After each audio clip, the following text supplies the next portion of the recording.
Okay, hello. Thank you for being here today. In this session, we will talk about test automation as a strategic advantage, its opportunities and implementation. So before starting, let me introduce myself. My name is Antonis Markopoulos. I'm principal test automation engineer in Net Company for the last 4 years.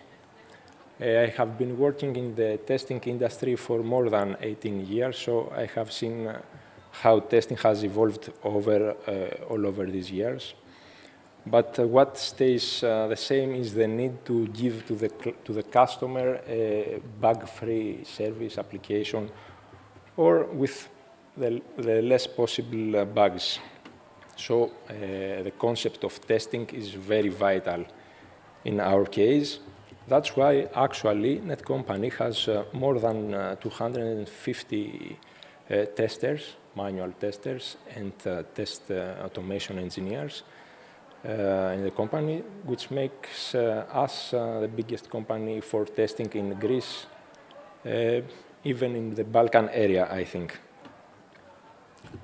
So today we are going to talk about what is test automation, why organizations need this concept, when it is essential, what critical problems it can solve, how to implement test automation effectively, and due to AI era that we are having nowadays, and all presentations talk about AI, we have enhanced our strategy and how we automate and write our tests in an automated way.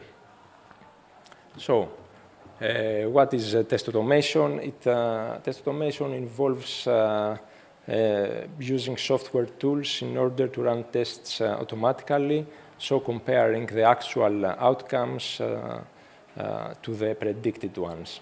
It's like having a robot that can perform repetitive testing tasks so quickly and accurately, 24 hours per day, doesn't get tired, so our tests can work without stopping. This kind of automation helps in improving the efficiency and effectiveness in software testing.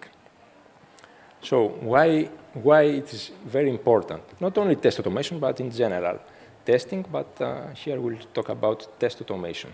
Because it offers, first, efficiency. It saves time, for sure, because you execute tests much faster than manual testing. It offers also accuracy because it prevents and reduces human error, ensuring that results are more consistent than before. It also offers repeatability. Tests can be run multiple times per day or even in a row. You can check how many times they can be run during a full day, I mean in 24 hours.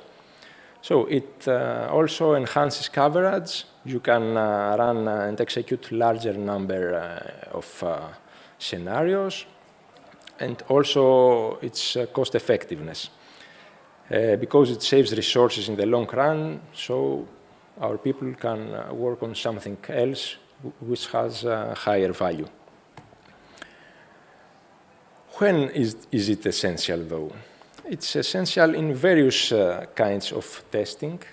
For example, in regression testing, that the application is quite stable. We want to check that nothing has been broken and the majority of tests work okay. Another kind of testing is the smoke testing. So here we need to have a high-level assessment about the quality of a build. And also other times we want to have multiple and different inputs with larger data sets that can test more complicated functions of a service or an application. We shouldn't forget, though, the performance testing, which cannot be executed manually, and this is very important here. How many of you are Greek citizens? Okay, a lot of us. So I think you have heard about 2 or 3 weeks ago about the fuel pass voucher. Everyone was waiting for the specific date and time to enter there and apply for that, let's say. What happened in reality? Maybe nothing was tested. So after 1 hour, I think 15,000 applications were done successfully, but after a while, everything crashed. Nothing worked, so the Greek government had to change the idea of how to apply there, and so we had to apply according to our last digit of our FAT number. So this means that it's very important if testing has been done there, this wouldn't have happened. So what critical problems test automation can solve and what it offers? First of all, it speeds up regression testing as it can reduce long test cycles by running bigger and bigger suites automatically. Another thing is that it improves their release quality because it can catch defects earlier in the SDLC, so testing is shifted left, and so we reduce production incidents. Apart from that, it handles system complicity as it supports end-to-end flows across multiple components, services, and environments. Another thing is that it increases test coverage, so we can test many different types of cases, happy paths, edge cases, negative cases, failure cases. Another thing is that it reduces, of course, manual effort and cost, so someone can work in a higher value work as these repetitive tests and checks can be done automatically. But it's not only that. We have also several other problems that can be solved by automation, as it improves consistency and repeatability. It enables faster feedback loops, so when something can break in the pipeline, everyone can be informed about that very early via the CI/CD pipelines that we have prepared for that. Also, it can support reliable environments. Via containerization, you can create and reproduce complex setups and test deterministically. What else? It also improves traceability and compliance. That means that tests are linked to requirements are linked to test cases, and then they are linked to execution results. You can have a nice reporting, very fast, and everything is linked. That means the traceability. And last one is that it scales with delivery frequency, so it supports continuous testing when releases happen more often.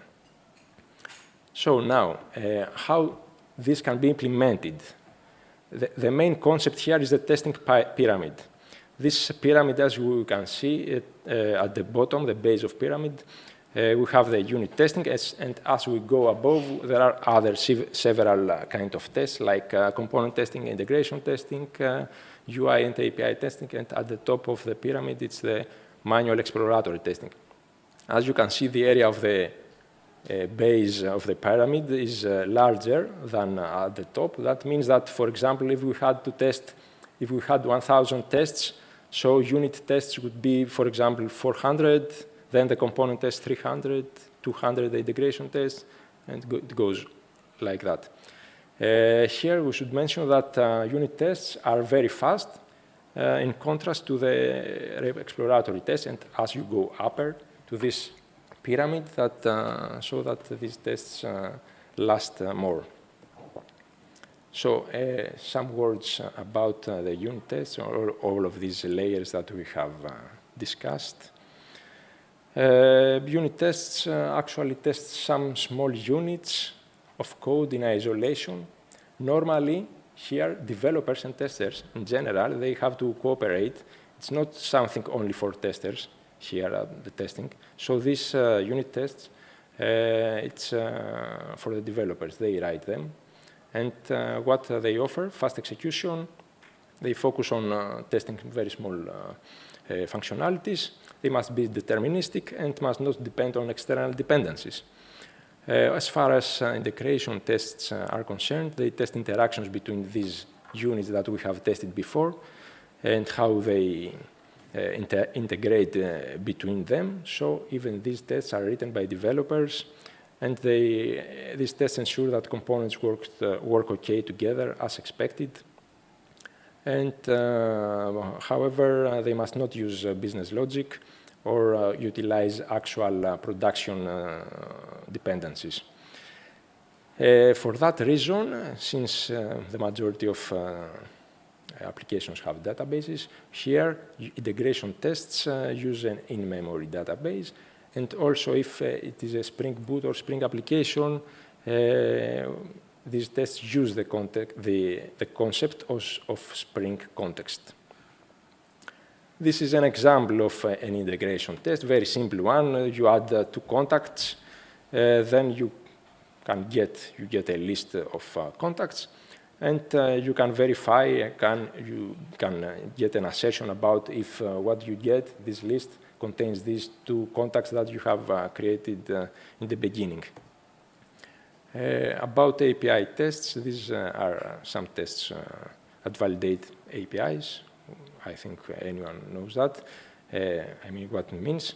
These can be written either by developers or by test automation engineers. In our company, mainly it's done by test automation engineers.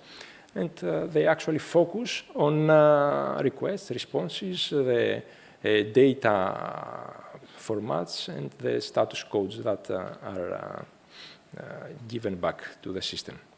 In this case,